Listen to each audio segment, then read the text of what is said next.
जय हिंद बच्चों, इस समय आप लोग महामना इंस्टीट्यूट के यूट्यूब चैनल से जुड़े हुए हैं और इस चैनल में मैं आपका स्वागत करता हूं।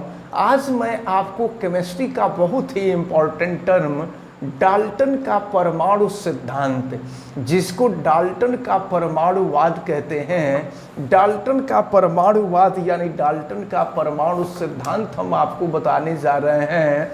परमाणु सिद्धांत यानी प्रारंभ में परमाणु के बारे में किसी को ज्ञान नहीं था। इसको डाल्टन का परमाणुवाद भी कहते हैं। यही परमाणुवाद का मतलब परमाणु के संबंध में विचार, और यह विचार सबसे पहले प्रस्तुत किया था अंग्रेज रसायनज्ञ जॉन डाल्टन ने सन 1804 ईस्वी में।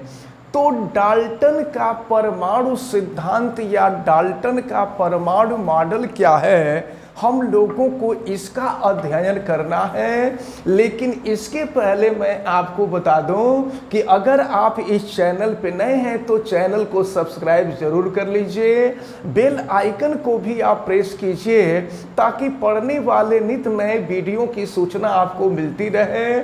और अगर किसी प्रकार की कोई दिक्कत समझ में आती है तो आप कमेंट भी करें, वीडियो को मैक्सिमम स्टूडेंट तक शेयर करें ताकि उनको केमिस्ट्री की जानकारी अच्छी हो, और वीडियो को आप लाइक ज़रूर करें। तो चलिए शुरू करते हैं। आज हम आपको क्लास 11th हिंदी माध्यम केमिस्ट्री फर्स्ट चैप्टर रसायन विज्ञान की मूलभूत अवधारणाओं के अंतर्गत हम आपको डाल्टन का परमाणु सिद्धांत या डाल्टन का परमाणुवाद बताने जा रहे हैं।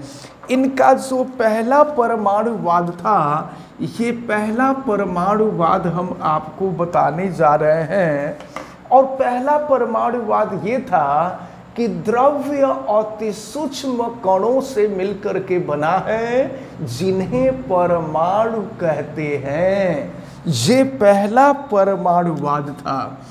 इसके बाद दूसरा जो परमाणुवाद था, इस दूसरे परमाणुवाद को समझा जाए तो दूसरा परमाणुवाद ये था कि एक ही तत्व के परमाणुओं का आकार सेम होता है।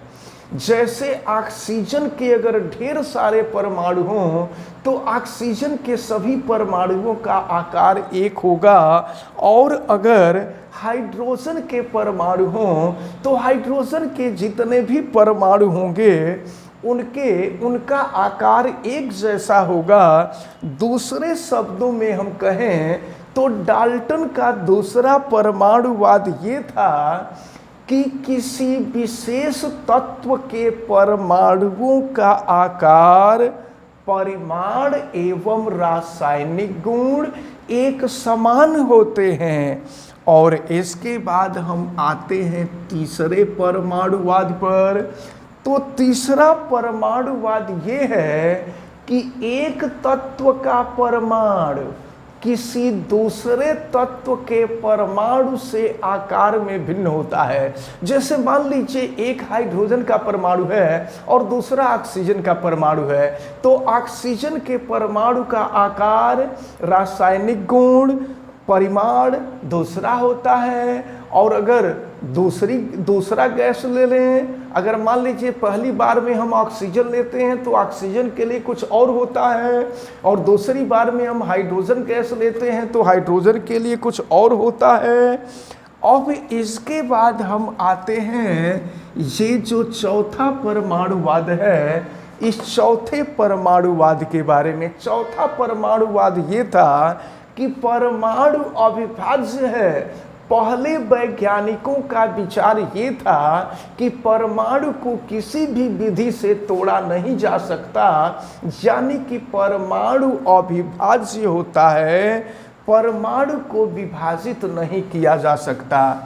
इसके बाद पांचवा परमाणुवाद प्रस्तुत किया गया, और पांचवा परमाणुवाद ये था कि परमाणु अविनाशी होता है। परमाणु को न तो उत्पन्न किया जा सकता है और न ही परमाणु का नाश हो सकता है। इसके बाद जो छठा परमाणुवाद प्रस्तुत किया गया, छठा परमाणुवाद ये था कि परमाणु रासायनिक अभिक्रिया का इकाई होता है, यानी परमाणु किसी तत्व का वह सूक्ष्मतम कण है जो रासायनिक अभिक्रिया में भाग ले सकता है। डाल्टन ने यही बताया था कि रासायनिक अभिक्रिया में परमाणु ही भाग लेता है। और इसके बाद जो सातवां परमाणुवाद प्रस्तुत किया गया, सातवां परमाणुवाद ये था कि एक ही तत्व के एक से अधिक परमाणु संयुक्त होकर के अणु का निर्माण करते हैं और भिन्न भिन्न तत्वों के परमाणु निश्चित अनुपात में संयोग करके यौगिक का निर्माण करते हैं। तो ये रहा डाल्टन का परमाणु सिद्धांत या डाल्टन का परमाणुवाद, और ये 7 परमाणुवाद थे।